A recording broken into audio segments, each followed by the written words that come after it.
Hello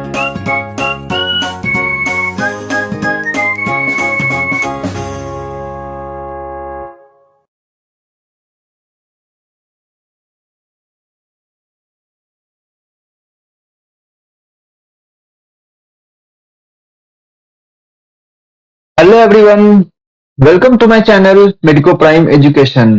तो आज के वीडियो में हम लोग मोस्टली क्या बात करने वाले हैं। सबसे पहला टॉपिक हमारा रहेगा मिक्चुरेशन, दूसरा टॉपिक रहेगा रेगुलेशन ऑफ किडनी फंक्शन और तीसरा टॉपिक ये रहेगा कि mechanism of concentration of filtrate. ठीक है, बेसिकली इसमें हम लोग देखेंगे काउंटर करंट मैकेनिज्म के बारे में। ठीक है, और इसका बेहतरीन ट्रिक हम लोग डिस्कस करेंगे, किस तरह से काउंटर करंट मैकेनिज्म को याद रख सकते हैं, ठीक है, लाइफ टाइम के लिए। और रेगुलेशन ऑफ किडनी फंक्शन का भी मैं रास मैकेनिज्म का ऑलरेडी वीडियो अपलोड कर चुका हूं। सॉरी, ठीक है, तो वो आप लोग जाके देख सकते हो। बेसिकली आज मैं सब कुछ डिस्कस करूंगा, ये नहीं कि अपलोड किया हूं तो डिस्कस नहीं करूंगा, सब कुछ डिस्कस करने वाला हूं। ठीक है, और इससे पहले वाले लेक्चर में हम लोग देख चुके हैं, क्या देखें इससे पहले वाले लेक्चर में कि मैकेनिज्म ऑफ यूरिन फॉर्मेशन, एक डिटेल लेक्चर और बेहतरीन तरीका बताया हूं जिससे पूरा कॉन्सेप्ट क्लियर हो गया है। ठीक है, अगर पहले वाले वीडियो नहीं देखा है तो उसे जरूर जाके देखो। ठीक है, आज के लिए हम लोग बात करते हैं आगे कि सबसे पहला जो हमारा टॉपिक है, जो सबसे पहला जो टॉपिक है हमारा, वो है मिक्चुरेशन। ठीक है, तो मिक्चुरेशन में क्या आता है? Micturition is basically a reflex. ठीक है, ये न्यूरल मैकेनिज्म है और इसको ये भी कह सकते हैं कि मिक्चुरेशन को क्या बोल सकते हैं? इसको मिक्चुरेशन रिफ्लेक्स, क्या बोल सकते हैं इसको? Micturition reflex. ठीक है, अब कैसे क्या है सो देखो, जैसे कि यूरिन कहाँ स्टोर होता है। ठीक है, यूरिन कहाँ स्टोर होता है? एक, यूरिन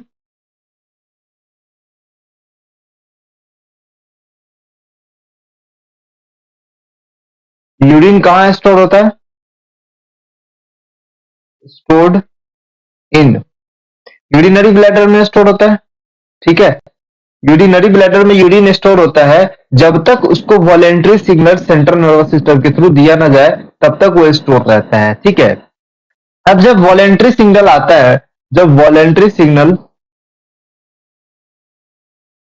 बाया सेंट्रल नर्वस सिस्टम से आता है, ठीक है, गौर से समझना कि जब वॉलेंट्री सिग्नल आता है तो यहाँ पे रिसेप्टर जो होता है यूरिनरी ब्लैडर का, अब क्या करता है कि stretching of the urinary bladder stretch होता है। मैं इसे शॉर्ट में लिख रहा हूं, ठीक है, एनसीईआरटी में सब कुछ दिया हुआ है, मैं पढ़ के बता दूंगा।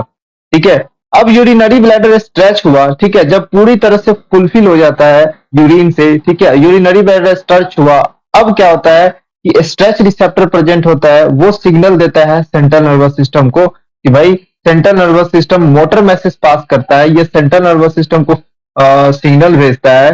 ठीक है, और central nervous system motor message pass करता है, मोटर मैसेज पास करता है, सेंट्रल नर्वस सिस्टम क्या पास करता है? Motor message.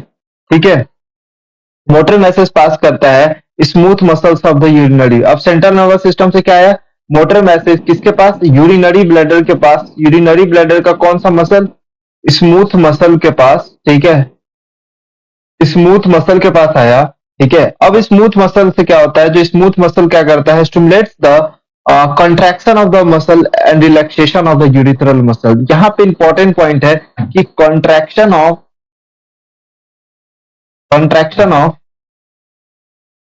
किसी का कॉन्ट्रैक्शन कराता है? इस मसल का। ठीक है, कॉन्ट्रैक्शन ऑफ, ठीक है, contraction of muscle and relaxation of sphincter.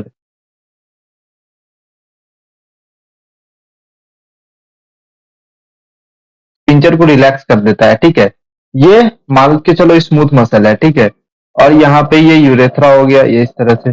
तो यहाँ पे जो स्पिंचर रहता है ये रिलैक्स हो जाता है। ठीक है, और स्मूथ मसल का इसमें क्या होता है? कॉन्ट्रैक्शन होता है, तो जो यूरिन होता है वो इधर से पास कर जाता है। ठीक है, इस तरह से। और कॉजिंग रिलीज ऑफ यूरिन। ठीक है, तो मान के चलो कि इनवॉलेंट्री स्फिंक्टर कंट्रोल कहां प्रेजेंट होता है ब्रेन में। अगर बात करें, ब्रेन में बात करें कि इनवॉलेंट्री स्फिंक्टर कहां प्रेजेंट होता है, मेडुला ऑब्लोंगेटा में। इनवॉलेंट्री स्फिंक्टर कंट्रोल, ठीक है, इनवॉलेंट्री स्फिंक्टर कंट्रोल किसमें होता है, मेडुला ऑब्लोंगेटा में। और वॉलेंट्री स्फिंक्टर कंट्रोल कहां होता है, सेरिब्रम। ठीक है, यहाँ पे क्या होता है, वॉलेंट्री स्फिंक्टर कंट्रोल। ये शॉर्ट पॉइंट में लिखा हूं, ठीक है, ये इंपॉर्टेंट है। यहाँ पर मैं देखो दो तरह का स्फिंक्टर प्रेजेंट होता है, एक्सटर्नल स्फिंक्टर और इंटरनल स्फिंक्टर। एक्सटर्नल स्फिंक्टर जो वॉलेंट्री होता है, वॉलेंट्री होता है तो वो किसके कंट्रोल में होगा, वॉलेंट्री स्मूथ स्फिंक्टर के कंट्रोल में, ठीक है, सेरिबेलम के कंट्रोल में। और जो इंटरनल स्फिंक्टर होता है वो इनवॉलेंट्री होता है, वो किसके कंट्रोल में होता है, मेडुला ऑब्लोंगेटा के कंट्रोल में। तो ये था मिक्चुरेशन, जिसको बोल सकते हैं रिलीज ऑफ यूरिन। क्या बोलते हैं मिक्चुरेशन को, ठीक है, क्या बोलते हैं इसको, रिलीज ऑफ यूरिन। ठीक है, ये पूरा टॉपिक था मिक्चुरेशन का। अब हम लोग जो मोस्ट इंपॉर्टेंट टॉपिक के बारे में बात करने वाले हैं वो है रेगुलेशन ऑफ किडनी फंक्शन। ठीक है, तो देखो सबसे पहले मैं इसका apparatus समझता हूं कि जस्टा ग्लोमेरुलस apparatus क्या होता है। सबसे पहले बात करें कि रेगुलेशन की बात करते हैं तो एक तो रेगुलेशन होता है हाइपोथैलेमस से, ठीक है, दूसरा रेगुलेशन होता है जस्टा ग्लोमेरुलर apparatus से, तीसरा रेगुलेटर है सर्टेन एक्सटेंट में हार्ट से। ठीक है, तो ये तीनों रेगुलेशन हम लोग डिस्कस करने वाले हैं एक एक। ठीक है, सबसे पहला डिस्कशन करते हैं control by juxta glomerulus apparatus। ठीक है, तो जस्टा ग्लोमेरुलस apparatus, ठीक है, जस्टा ग्लोमेरुलस apparatus में क्या क्या होता है। एक तो सबसे पहले जेजी सेल्स होता है, जस्टा ग्लोमेरुलस सेल्स होता है। ठीक है, ये देखो ये सब जो सेल्स है ये जेजी सेल्स है। ठीक है, जस्टा ग्लोमेरुलस सेल्स क्या होता है, स्मूथ मसल सेल्स होता है जो कि वॉल, जो एट्रिया होता है, दोनों एट्रिया के वॉल पे, ठीक है, मेनली एफेरेंट एट्रियोल्स पे, मेनली एफेरेंट एट्रियोल्स पे वॉल पे जो सेल्स प्रेजेंट होता है इस तरह से, इसको बोलते हैं जस्टा ग्लोमेरुलस सेल्स। इसको बोलते हैं क्या, जस्टा ग्लोमेरुलस सेल्स।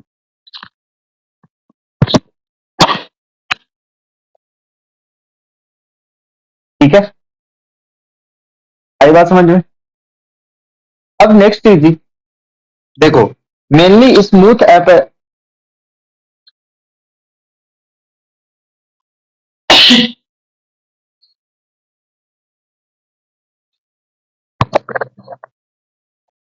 सॉरी, देखो जस्टा ग्लोमेरुलस सेल्स हो गया। दूसरा सेल्स होता है, दूसरा सेल्स क्या होता है, दूसरा सेल्स होता है मैकुला डेंसा सेल्स। ठीक है, मैकुला डेंसा सेल्स क्या होता है, ये डीसीटी का जो वॉल पे प्रेजेंट होता है, ठीक है, जो आर्ट्रिया के कांटेक्ट में है। ठीक है, जो आर्ट्रिया के कांटेक्ट में जो सेल्स प्रेजेंट होता है, जैसे कि इस तरह का जो सेल्स है, इसको बोलते हैं मैकुला डेंसा सेल्स। ठीक है, इसको बोलते हैं मैकुला डेंसा। ये जो सेल्स प्रेजेंट होता है वो आर्ट्रिया के कांटेक्ट में जो होता है वो सेल्स होता है। ठीक है, नेक्स्ट है लैसिक सेल्स। लैसिक सेल्स जो होता है वो, जो अभी तक तो इतना इसका फंक्शन डिफाइंड नहीं है, बट जो दो एट्रियोल्स और डीसीटी जो पूरा कंबाइन करता है ना, दोनों एफरेंट एट्रियोल्स आर्ट्रियोल्स, ठीक है, इस दोनों के बीच में जो सेल्स प्रेजेंट होता है और डीसीटी के बीच में जो सेल्स प्रेजेंट होता है उसको बोलते हैं लैसिक सेल। ठीक है, इसका अभी फंक्शन अननोन है। ठीक है बस, इसको बोलते हैं मैसेंजियल सेल्स, ठीक है, या पॉल्किंसिल सेल। ठीक है, तो इसके बारे में इतना नहीं जानना, बट मैकुला डेंसा कहाँ होता है, सेल्स ऑफ द डीसीटी होता है, ये मैकुला डेंसा का बोलते हैं, तो ये होता है सेल्स ऑफ डीसीटी। ठीक है, लेकिन जस्टा ग्लोमेरुलर सेल्स का बात करें तो ये होता है स्मूथ मसल का जो सेल होता है, cells of efferent arteriole, mostly efferent arteriole, efferent में भी होता है एफेरेंट, मोस्टली एफेरेंट में। ठीक है, आई बात समझ में। तो ये जो पूरा स्ट्रक्चर है इसको बोलते हैं जस्टा ग्लोमेरुलस apparatus। इसको जूम करके हम लोग यहाँ, आई बात समझ में पूरा apparatus का। ठीक है, नेक्स्ट चलते हैं। देखो अब जस्टा ग्लोमेरुलस जो apparatus है, सबसे पहले एक और चीज मैं बताता हूँ कि जस्टा ग्लोमेरुलर सेल्स जो है वो सिक्रीट करता है, सिक्रीट ये सिक्रीट क्या क्या करता है? ये सिक्रीट करता है इरिथ्रोपोइटिन हार्मोन।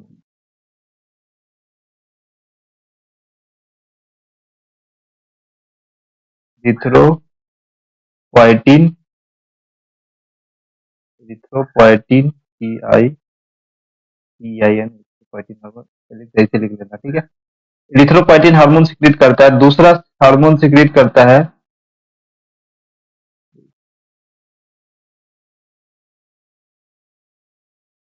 दूसरा हार्मोन कौन सा सिक्रीट करता है ये?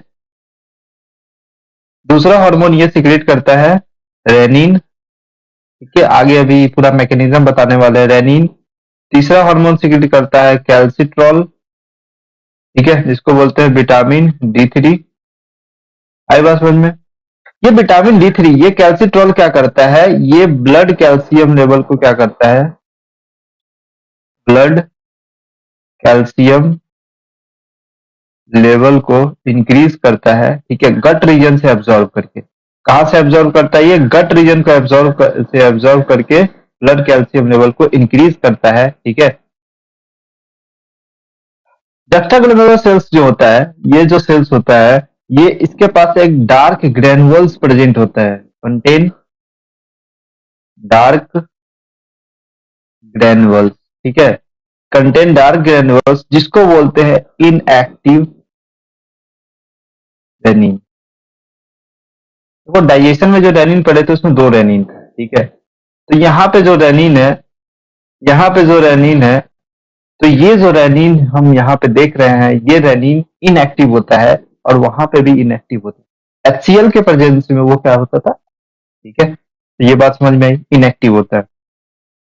अब चलते हैं, पूरा मैकेनिज्म को देखते हैं। ठीक है, यहाँ पे लिखा हुआ वही चीज कि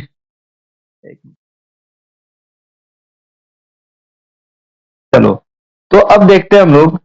kidney has a inbuilt mechanism for the regulation of the, inbuilt mechanism होता है, उसके बाहर से कोई मैकेनिज्म रोल नहीं एक्ट करता है। Regulation of the glomerular filtration rate, GFR rate को रेगुलेट करता है। One such mechanism is juxtaglomerulus apparatus। एक सेंसिटिव रीजन होता है जो कि form by the cellular modification. यहाँ पे इंपॉर्टेंट मार्क द पॉइंट है, cellular modification of in the DCT and afferent articles at the location in their contact. दोनों का जो कॉन्टैक्ट बनता है ना, उसके बीच में ये एफरेंट आर्टिकल्स और the location in the contact के बीच में क्या बनता है? जस्टाग्लोमेरुलस apparatus। ठीक है, फॉल इन द GFR जब कोई फॉल होता है तो जस्टाग्लोमेरुलर सेल्स रिलीज करता है रेनिन। जब कभी भी GFR फॉल होगा तो रेनिन रिलीज होगा, मतलब ब्लड फ्लो का जो रेट होगा वो कम हो जाता है। ठीक है, can stimulate the glomerular blood flow and thereby GFR back to the normal. देखो, कभी भी हम यहाँ पे GFR अगर कम होता है, ठीक है, GFR अगर कम होता है तो उसको नॉर्मल लाने के लिए अगर बोलते हैं GFR इंक्रीज, मतलब समझना कि इंक्रीज होना मतलब नॉर्मल। ठीक है, अगर डिक्रीज हुआ उसको इंक्रीज करना है मतलब नॉर्मल। ये नहीं मत समझना है कि एक्सेस इंक्रीज हो जाता है। ठीक है, ये सब कॉन्सेप्चुअल गलत है। ठीक है बात। चलो, अब डिस्कस करते हैं। सबसे पहले ब्लैंक स्लाइड ले लेते हैं। ठीक है, सबसे पहले अगर मान लेते हैं कि GFR क्या हो गया? डिक्रीज हो गया। ठीक है, या ब्लड प्रेशर में डिक्रीज हो जाता है, या ग्लोमेरुलर ग्लोमेरुलर ब्लड प्रेशर अगर डिक्रीज हो जाता है। ठीक है, तो इस केस में किडनी से क्या निकलेगा? इस केस में जो किडनी से क्या निकलता है? किडनी से निकलता है रेनिन। ठीक है, किडनी से क्या निकलता है? किडनी से निकलता है रेनिन। ठीक है, किडनी से जो रेनिन निकलता है, ये किस पे एक्ट, ये अगर मान लो किसके कारण होता है? ये GFR डिक्रीज हो जाता है, जिसके कारण जेजी सेल्स क्या होता है? जेजी सेल्स क्या हो जाता है? एक्टिव हो जाता है। और जब कभी भी जेजी सेल्स एक्टिव हो जाता है किडनी का, तो रिलीज क्या करता है? रिलीजेज,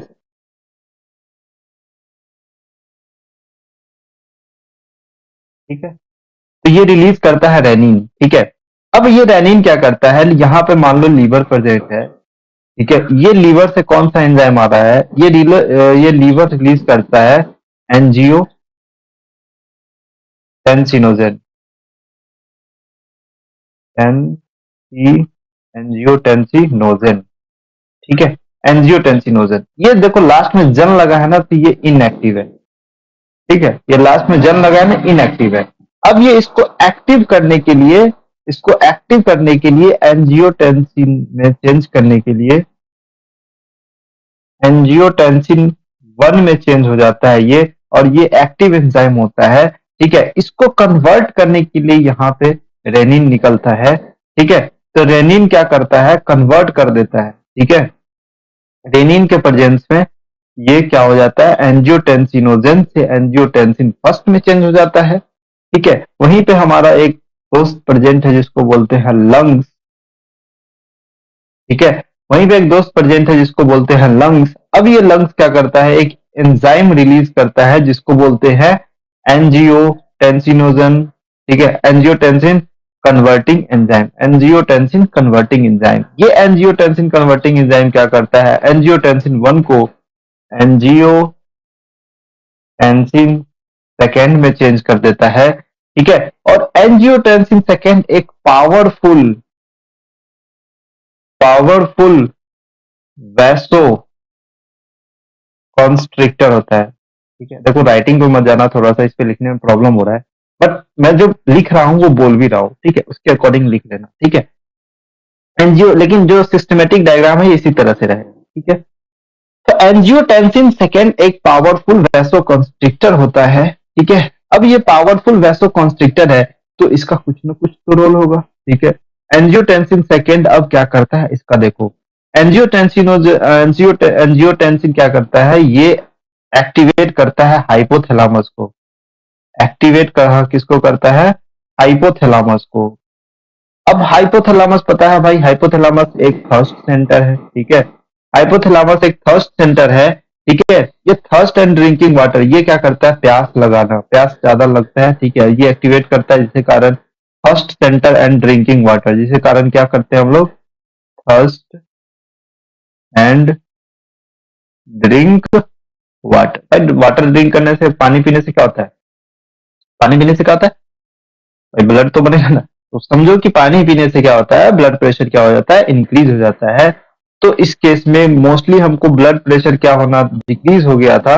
ये हमारा केस था। ठीक है, जब कभी भी जीएफआर डिक्रीज होता है तो जीएफआर ये इनएक्टिव हो जाता है। ठीक है, तो मुझे करना क्या है कि जीएफआर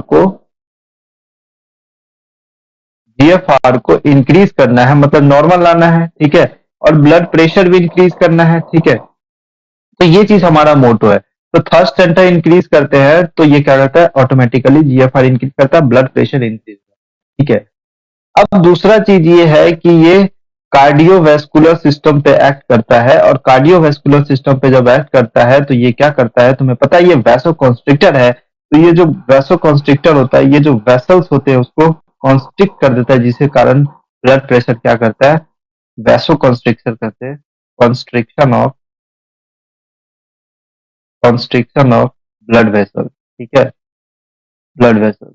तो कंस्ट्रिक्शन ऑफ ब्लड वेसल से क्या होता है, ब्लड प्रेशर इंक्रीज हो जाता है, ऑटोमेटिकली जीएफआर इंक्रीज हो जाता है। ठीक है, अब बात करते हैं एडिनल कॉर्टेक्स के बारे में। अब जब ये एडिनल कॉर्टेक्स पे एक्ट करता है, तो ये act as a salt and water retention करता है। मतलब ये क्या करता है, ज्यादा से ज्यादा सोडियम और वाटर डीसीटी से एब्जॉर्ब कर लेता है, ज्यादा से ज्यादा सोडियम और वाटर डीसीटी से एब्जॉर्ब कर लेता है।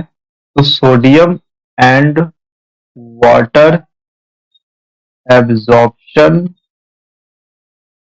From DCT. ठीक है, अभी एडिनल कॉर्टेक्स पे एक्ट करके सॉल्ट एंड रिटेंशन करता है, जिसके कारण जीएफआर क्या होता है, इंक्रीज होता है। ठीक है, तो ये पूरा था इंपॉर्टेंट, क्योंकि जस्टाग्लोमेरुलर सेल्स किस तरह से एक्ट करता है, जस्टाग्लोमेरुलर सेल apparatus किस तरह से किडनी फंक्शन को रेगुलेट करता है। अब देखो स्लाइड में वही चीज दिखा रखा है, जब कभी भी ब्लड प्रेशर ड्रॉप होता है तो जेजी सेल्स क्या रिलीज करता है, रेनिन। और रेनिन किससे, एंजियोटेंसिनोजन को एंजियोटेंसिन फर्स्ट में चेंज करता है, एंजियोटेंसिन सेकेंड में चेंज होता है बाई इस एंजियोटेंसिन कन्वर्टिंग एंजाइम। ठीक है, अब ये तीन चीज पे एक्ट करता है, हाइपोथैलेमस पे थर्स्ट एंड ड्रिंकिंग, जिसके कारण ब्लड प्रेशर इंक्रीज करता है, एडिनल कॉर्टेक्स जिसके कारण एल्डोस्टेरोन को एक्ट करना है, मिनरलोकॉर्टिकॉइड जो कि सॉल्ट एंड रिटेंशन हार्मोन होता है, ब्लड प्रेशर को फाइनली इंक्रीज कर देता है। ठीक है, तो ये पूरा फंक्शन इसमें दिया हुआ है कि जब कभी भी decrease in the blood pressure तो रीनल ब्लड फ्लो क्या हो जाता है, डिक्रीज हो जाता है, जिसके कारण जीएफआर क्या होता है, डिक्रीज हो जाता है, और जस्टाग्लोमेरुलस apparatus एक्टिवेट होता है, जिसके कारण रास मैकेनिज्म चलता है। और जब रास मैकेनिज्म चलता है तो यहाँ पे ब्लड प्रेशर यहाँ पे इंक्रीज देखने को मिलता है। मोस्टली ब्लड प्रेशर क्या हो गया था, डिक्रीज हो गया था, इंक्रीज हो रहा है, ठीक है। रीनल ब्लड फ्लो इंक्रीज हो गया, जीएफआर इंक्रीज हो गया, मतलब नॉर्मल हो गया, ठीक है, नॉर्मल हो गया। आई बात समझ में? तो ये था पूरा मैकेनिज्म, ठीक है। तो यहाँ पे मैंने लिखा है कि जक्स्टाग्लोमेरुलस apparatus क्या क्या होता है, juxtaglomerulus cells, macula cells, lacis cells, polkissen cells, messenger cell, ठीक है। मैकुला डेंसा क्या होता है ये लिख लेना, ठीक है। ये सब सारा बता चुका हूँ क्या होता है, ये सब जक्स्टाग्लोमेरुलस apparatus बता चुका हूँ। ये सब क्या होता है, सारा चीज डिस्कस हो चुका है, ठीक है। चलो नेक्स्ट है mechanism of concentration of filtrate. अब दूसरा जो दो रेगुलेशन उसको हम लोग बाद में डिस्कस करते हैं। सबसे पहले ये देख लेते हैं कि किस तरह से हम लोग फिल्ट्रेट को कंसंट्रेट करते हैं, ठीक है। फिल्ट्रेट को कंसंट्रेट करने के लिए हमारे पास आता है काउंटर करंट मैकेनिज्म, जो कि चलता है हेनलेस लूप और फासा रेक्टा के बीच में। एक महायुद्ध चलता है इलेक्ट्रोलाइट और वाटर के बीच में, ठीक है। तो कंसंट्रेट करने के लिए फिल्ट्रेट को कौन सा स्ट्रक्चर प्रेजेंट होता है, कलेक्टिंग डक्ट प्रेजेंट होता है, ठीक है। और दूसरा कौन सा स्ट्रक्चर प्रेजेंट होता है, Henle's loop of Henle's loop present होता है, और वासा रेक्टा, ठीक है। तो जो कलेक्टिंग डक्ट का जो एक ही रोल होता है कि जितना भी amount, large amount of water could be reabsorb from this region to produce a concentrated urine. Large amount of water जो होता है वो रीअब्सॉर्ब कर लिया जाता है ब्लड में, ताकि यूरिन को कंसंट्रेट बना सके, ठीक है। ये चीज है। दूसरा चीज है कि ये मेडुलरी इंटरस्टिशियम ऑस्मोलिडिटी को 300 से 1200 मिली ऑस्मोमोल पर लीटर ये क्या करता है। अब देखो मैं इतना नहीं बोलूंगा मिली ऑस्मोमोल, ठीक है, पर लीटर, इतना नहीं बोलूंगा मैं, 1200 से 300 बोलो, तुम समझ जाना मिली ऑस्मोमोल, ठीक है। तो यहाँ पे जो स्ट्रक्चर होता है ये किस क्या करता है, ये सॉल्ट और ये सॉल्ट रिटेंटिंग करता है, ठीक है। ये इंटरस्टिशियम ऑस्मोलिडिटी को मेंटेन करता है by the help of NaCl and urea, ठीक है। चलो, तो mechanism of concentration of filtrate में बात करें तो एक चीज मैं यहाँ पे कॉन्सेप्ट क्लियर करना चाहता हूँ कि बहुत कंफ्यूजन रहती है ना, ठीक है, बहुत कंफ्यूजन रहती है। देखो कहाँ बताऊं, ठीक है, देखो इधर कि अगर बात करें, ये हो गया लूप ऑफ हेनले, ठीक है, या वासा रेक्टा, ठीक है, इसको बोल लेते हैं लूप ऑफ हेनले डिसेंडिंग वाला, ठीक है। ये हो गया डिसेंडिंग लूप ऑफ हेनले या वासा रेक्टा, इस तरह से याद रखो इसको, ठीक है। ये हो गया ascending limb of loop of Henley, ठीक है, लूप ऑफ हेनले या वासा रेक्टा, ठीक है। मुझे बताओ डिसेंडिंग लूप ऑफ हेनले में क्या निकलता था, वाटर निकलता था, ठीक है, इसे क्या निकलता था, वाटर, ठीक है। और असेंडिंग लूप ऑफ हेनले में क्या निकलता था, इलेक्ट्रोलाइट, ठीक है, ठीक है, NaCl, ठीक है, सोडियम आयन, ये निकलता था ना। तो बस सेम वही चीज याद रखो, बस ये एक तरह का जो तरीका है ना, इसको बस दिमाग में फिट रखो और काउंटर करंट मैकेनिज्म की तरफ, ठीक है। तो ये है काउंटर करंट मैकेनिज्म, ठीक है। अब यहाँ पे ये लिखा हुआ है कुछ थ्योरी में बता देता हूँ। Mammals have ability Mammals have ability to produce a concentrated urine. Henle's loop and vasa recta से help, ठीक है। Henle's loop और vasa recta के help से concentrated urine का formation होता है। The flow of filtrate in the two limbs of Henle is opposite direction, thus forms a counter current. देखो ये ascending vasa recta है, ठीक है, ascending limb है ये vasa recta का, ठीक है। ये डिसेंडिंग हो गया, ये असेंडिंग हो गया, ये डिसेंडिंग हो गया। तो ये असेंडिंग, इसको पूरे सिस्टम को उठा के इस तरह से रख दो, ठीक है, वासा रेक्टा इस तरह से, ठीक है, ये वासा रेक्टा हो गया। तो ये कौन सा लूप हो गया, ये डिसेंडिंग लूप हो गया, ये असेंडिंग लूप हो गया। तो इस तरह से काउंटर करंट तरीके से ये प्रेजेंट होता है, ठीक है। The flow of blood through the two limb of Vasa रेक्टा is also in the counter current pattern, ठीक है। वासा रेक्टा का जो फ्लो ऑफ लिम्ब है, मतलब जो फ्लो होता है वो काउंटर करंट पैटर्न में भी प्रेजेंट होता है। ठीक है, limb of loop of Henley में भी और वासा रेक्टा में। ठीक है, देखो, the proximity between the Henle's loop and vasa recta as well as counter current in between the help in the maintaining and increase osmolality towards the inner medullary interstitium, that is from 300 to 1200 osmolar। ठीक है, तो वो करता क्या है ये? ठीक है, करता क्या है कि यहाँ पे हेनलेस लूप और वासा रेक्टा का प्रॉक्सिमिटी इस तरह से होता है ताकि वो मेंटेन कर सके, ऑस्मोलैरिटी को मेंटेन कर सके मेडुलरी इंटरस्टिशियम में। ठीक है, ये कॉर्टेक्स वाला पार्ट हो गया, ये हमारा यहाँ पे कॉर्टेक्स वाला पार्ट हो गया। ठीक है, यहाँ पे होता है 300 मिलीमोल। ठीक है, अब ये 300 मिलीमोल होता है ना, 300 से यहाँ तक आते आते डीप टू द इंटरस्टिशियम 1200 हो जाता है। ठीक है, ये 1200 किस तरह से होता है? सबसे पहले 300 हुआ। ठीक है, अब देखो, जैसे कि यहां से फिल्ट्रेट आया, कौन दे रहा? हाँ,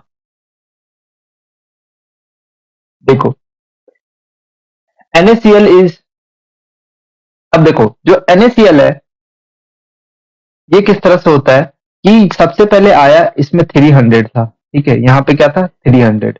अब जब ये कॉर्टेक्स से मेडुला वाला, आउटर मेडुला वाला पार्ट में जब इंटर करता है तो यहाँ पे ये 400 हो जाता है ऑस्मोलैरिटी, क्योंकि इसमें से क्या निकल जाता है? इसमें से निकल जाता है वाटर। ठीक है, इससे निकलता है वाटर, जिसके कारण ये 300 से क्या हो जाता है? 400 हो जाता है। ठीक है, और वाटर निकला तो और ऑस्मोलैरिटी क्या हो गया? इंक्रीज हो गया, 600 हो गया। अब जब और वाटर निकला, 800 हो गया, 1000 हो गया। इसी तरह से वासा रेक्टा में भी इसी तरह से होता है। ये असेंडिंग लूप ऑफ हेनले है। ठीक है, ये डिसेंडिंग लूप ऑफ हेनले है, ये असेंडिंग लूप ऑफ हेनले है। तो असेंडिंग के साथ क्या होगा? असेंडिंग के साथ डिसेंडिंग। ठीक है, तो ये जो NaCl निकलता है, ये NaCl जो निकलता है, ठीक है, ये जो वाट, एक मिनट, जब ये डिसेंडिंग है ना, ये डिसेंडिंग लूप ऑफ हेनले है ये वाला। ठीक है, तो ये असेंडिंग लूप ऑफ हेनले, इस पे फोकस करो, इस दोनों पे। तो जो ये जो वाटर निकलता है, ये वाटर किस में चला जाता है? ये वासा रेक्टा में चला जाता है। इसी को तो बोलते हैं रीअब्जॉर्प्शन। ठीक है, इसी को क्या बोलते हैं? रीअब्जॉर्प्शन। ठीक है बात। उसी समय NaCl क्या निकलता है? बाहर। ठीक है, NaCl कहाँ निकलता है? बाहर। ठीक है, NaCl का, ठीक है, इसमें से, वासा रेक्टा से। अब ये वाटर निकला, अब धीरे धीरे कहाँ, कितना हो गया? 1200। ठीक है, अब जब ये 1200 हो गया तो अब धीरे धीरे असेंडिंग लूप की तरफ जाएगा। अब उसको छोड़ के अब ए वाले पे फोकस करो। ठीक है, असेंडिंग और डिसेंडिंग वाले पे। ठीक है, ये वाले पे। तो अब ये देखो कि अब जो NaCl इससे निकलता है, NaCl इससे निकल रहा है, जितना भी सॉल्ट्स निकल रहे हैं, अब सॉल्ट्स जब निकल रहा है तो इसका ऑस्मोलैरिटी क्या होगा? डिक्रीज हो रहा है। 300, 400, 600, इसी तरह से यहाँ पे 300 हो गया, 200 हो गया। ठीक है, तो यहाँ पे जो NaCl निकल रहा है वो वासा रेक्टा में रीअब्सॉर्ब हो जा रहा है। ठीक है, तो इस तरह से काउंटर करेक्ट मैकेनिज्म चलता है। तो वही चीज यहाँ लिखा है कि NaCl is return to the interstitium by the sending portion of the vasa रेक्टा।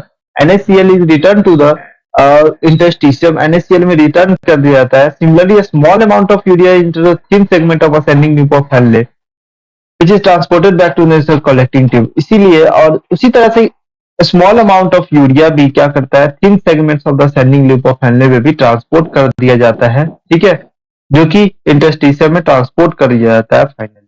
ठीक है, ये था काउंटर करंट मैकेनिज्म, बहुत छोटा छोटा सा और बहुत इंपॉर्टेंट है। ठीक है, ये चीज समझ में आ गई। तो यहाँ पे जो इंपॉर्टेंट पॉइंट यहाँ पे मोस्टली क्या बन के आता है कि जो ऑस्मोलैरिटी होता है, जो ऑस्मोलैरिटी ग्रेडियंट बनता है वो किसके कारण मोस्टली बनता है? जो ग्रेडियंट बन के आता है, यहाँ पे हम लोग देखिए कि जो ग्रेडियंट बन के आता है वो मोस्टली ड्यू टू NaCl के कारण बन के आता है और यूरिया के कारण बन के आ रहा है। ठीक है, NaCl क्या करता है? Transported back to the ascending loop of Henle, but NaCl is transported by the ascending loop of Henle, which is exchanged with the descending loop of Vasa recta. ठीक है, in the same way NaCl is returned to the interstitium by the ascending portion of the Vasa recta. Okay, so in the similar way a small amount of urea enters into the जो thin segment होता है उसमें enter करता है, and then which is transported back to the interstitium by the collecting duct. Okay, ठीक है, तो ये जितना भी जो ट्रांसपोर्ट हो रहा है फैसिलिटेटेड बाय किसके द्वारा होता है, स्पेशल अरेंजमेंट होते हैं जिसको बोलते हैं काउंटर करंट मैकेनिज्म। ठीक है, और इम्पोर्टेंट क्या है कि काउंटर करंट मैकेनिज्म क्या करता है, कंसंट्रेशन ग्रेडियंट को मेंटेन करता है मेडुलरी इंटरस्टिशियम। ठीक है, आई बात समझ में। ठीक है, तो डिसेंडिंग लूप ऑफ हेनले की बात करें, डिसेंडिंग लूप ऑफ हेनले में क्या होता है कि डिसेंडिंग लूप ऑफ हेनले में अगर बात करते हैं तो ये बोलते हैं कि हम लोग यहाँ पे कंसंट्रेटिंग द लिम्ब। ठीक है, लिख लेना अच्छे से, यहाँ पे जगह नहीं है। कंसंट्रेटिंग द लिम्ब, इसमें क्या होता है, वाटर को रिमूव करते हैं, वाटर को रिमूव करते हैं और मेक फैसिलेट, और क्या बनाते हैं, हाइपरटोनिक बनाते हैं। क्या बनाते हैं, हाइपरटोनिक बनाते हैं। ठीक है, लेकिन असेंडिंग लूप ऑफ हेनले में बात करें, असेंडिंग लूप ऑफ हेनले उल्टा बात कर दो कि ये डाइल्यूटिंग डाइल्यूटिंग करता है। ठीक है, diluting the limb and electrolyte जैसे कि NaCl का रिमूवल करता है। ठीक है, एक्टिवली या पैसिवली करता है, और फिल्ट्रेट को क्या बनाता है, हाइपोटोनिक। ठीक है, तो देखो यहां पर मैं filtrate osmolality in different parts of the nephron. So in the first part PCT, PCT में क्या होता है, आइसोटोनिक होता है। ठीक है, पीसीटी में क्या होता है, आइसोटोनिक होता है। Descending loop of Henley, descending limb of loop of Henley क्या करता है, लिम्ब को कंसंट्रेट करता है, मतलब हाइपरटोनिक बनाता है। ठीक है, हाइपरटोनिक बनाता है, तो ये देखो यहाँ पर में हाइपरटोनिक हो गया, यहाँ पर में हाइपरटोनिक हो गया। ठीक है बात, यहाँ पर में हाइपरटोनिक हो गया। ठीक है, अब जब ये यहाँ पर में हाइपरटोनिक हो गया, ठीक है, यहाँ पे हाइपरटोनिक हो गया, और यूरिन जो यहाँ से निकलता है ना, ये भी हाइपरटोनिक होता है। ठीक है, और यहाँ पे में क्या हो गया, हाइपरटोनिक। जो कॉर्टेक्स वाला पार्ट होता है ना, उसपे क्या होता है, हाइपरटोनिक ऊपर में, और नीचे वाला पार्ट में क्या होता है, हाइपरटोनिक। ठीक है, लेकिन बोमेन्स कैप्सूल में क्या होता है, आइसोटोनिक। ठीक है, बोमेन्स कैप्सूल में क्या होता है, आइसोटोनिक। आई बात समझ में।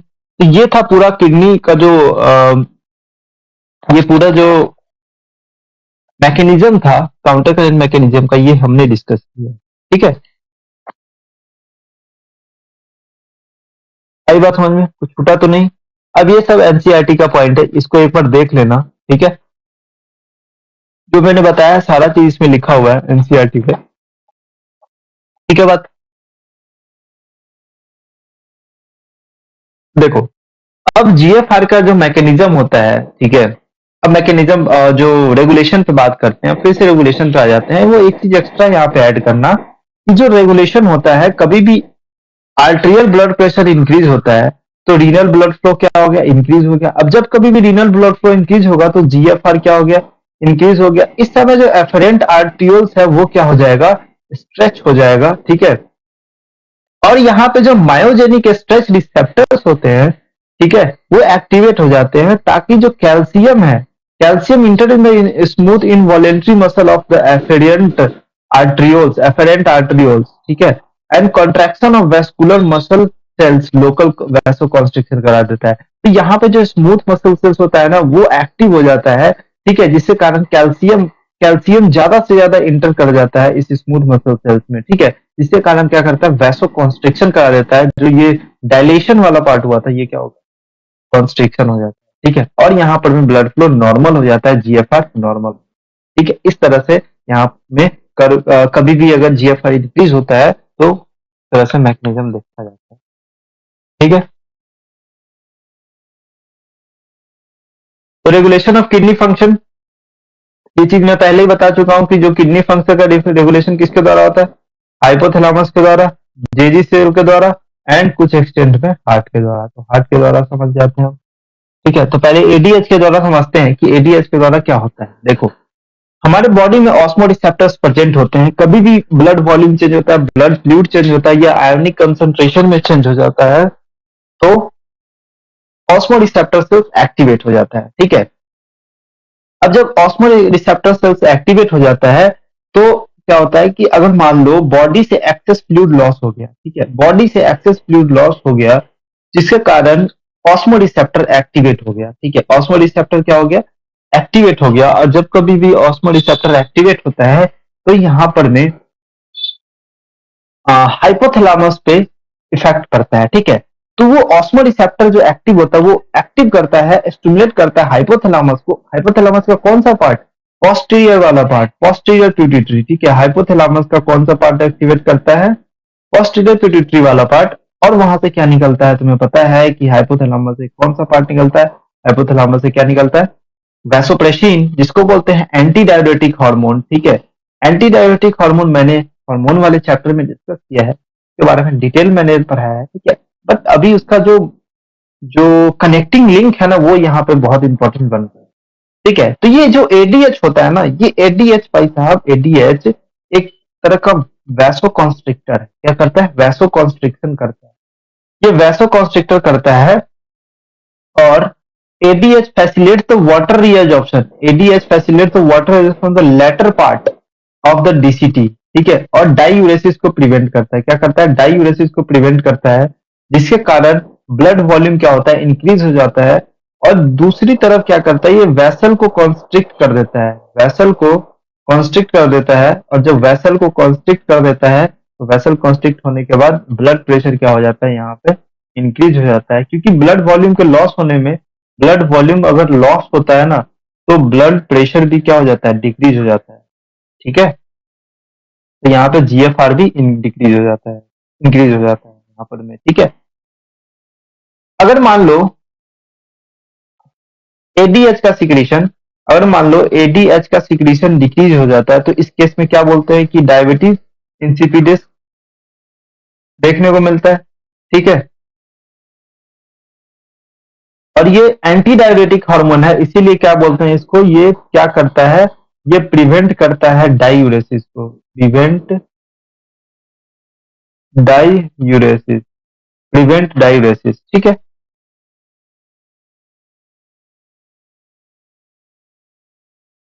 हाँ, तो ये चीज हो गया। कभी भी अगर विंटर में क्या होता है? विंटर में यूरिन फॉर्मेशन हमें ज्यादा देखने को मिलता है, क्योंकि वहां पे जो एडीएच का सिक्रीशन होता है वो कम होता है, लेकिन समर में एडीएच का सिक्रीशन ज्यादा होता है, वहीं पे यूरिन फॉर्मेशन होता है ज्यादा होता है, ठीक है। एडीएच क्या करता है? कॉन्स्ट्रिक्टरी इफेक्ट दिखाता है ब्लड वेसल पे, इसीलिए एडीएच को क्या बोलते हैं? एडीएच को यहाँ ADH is a vaso constrictor, ठीक है। ADH is a vaso constrictor, ठीक है। अब चलते हैं हार्ट का कुछ फंक्शन देख लेते हैं यहाँ पर में। तो एएनएफ मैकेनिज्म जो होता है, वो जो ये रास मैकेनिज्म के एंटागोनिस्ट काम करता है, ठीक है। तो रास मैकेनिज्म समझ में आ गया। तो रास मैकेनिज्म जब समझ में आ जाता है, तो एंड ये तो उसका उल्टा सोच लो, ठीक है।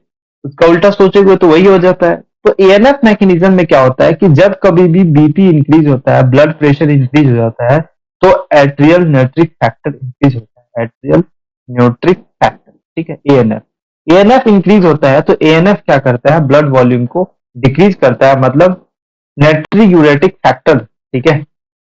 एक्शन क्या होता है?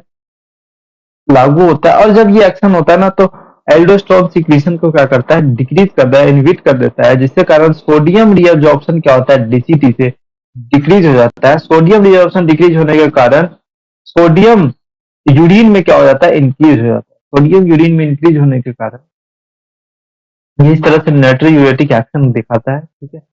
और दूसरा चीज ये है कि ये ब्लड प्रेशर को डिक्रीज करता है, वैसोडाइलेशन करता है, ठीक है।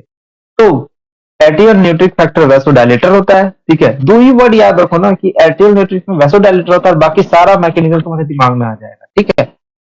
दूसरा चीज है कि एंजियोटेंसिन मैकेनिज्म में क्या था? एंजियोटेंसिन सेकेंड था, जो कि पावरफुल वैसो कॉन्स्ट्रिक्टर था। तो वेसल को कॉन्स्ट्रिक्ट करता था, ब्लड प्रेशर क्या होता है? डिक्रीज, ठीक है। ब्लड प्रेशर को इंक्रीज कर देता था। अब वैसोडाइलेटर जो होता है वो ब्लड प्रेशर को डिक्रीज कर देगा। कब? जब ब्लड प्रेशर इंक्रीज हुआ होगा, ठीक है। या स्ट्रेचिंग ऑफ आर्ट्रियल वॉल, आई बात समझ में? तो जब कभी भी आर्ट्रिया का जो वॉल स्ट्रेच होता है, उस कारण में आर्ट्रिया से जो mostly wall of the heart से क्या निकलता है? आर्ट्रियल न्यूट्रिक फैक्टर, ठीक है। ये था पूरा रेगुलेशन ऑफ किडनी फंक्शन के बारे में, ठीक है। आगे और कुछ है? तो ये सारा जो कॉन्सेप्ट था ना, ये बहुत इंपॉर्टेंट कॉन्सेप्ट है, और यहाँ से एक क्वेश्चन बन के ही आता है, ठीक है। तो आज के वीडियो में हम लोग ने क्या डिस्कस किया है? आज के वीडियो में हम लोग डिस्कस किया है कि regulation of kidney function mostly जो इंपॉर्टेंट है, और दूसरा काउंटर करंट मैकेनिज्म, ठीक है। तो यहाँ पे हम लोग वीडियो को करते हैं समाप्त एंड और पढ़ाई करते रहे, तब तक के लिए हम लोग मिलते हैं नेक्स्ट वीडियो में। Thank you so much, have a nice day.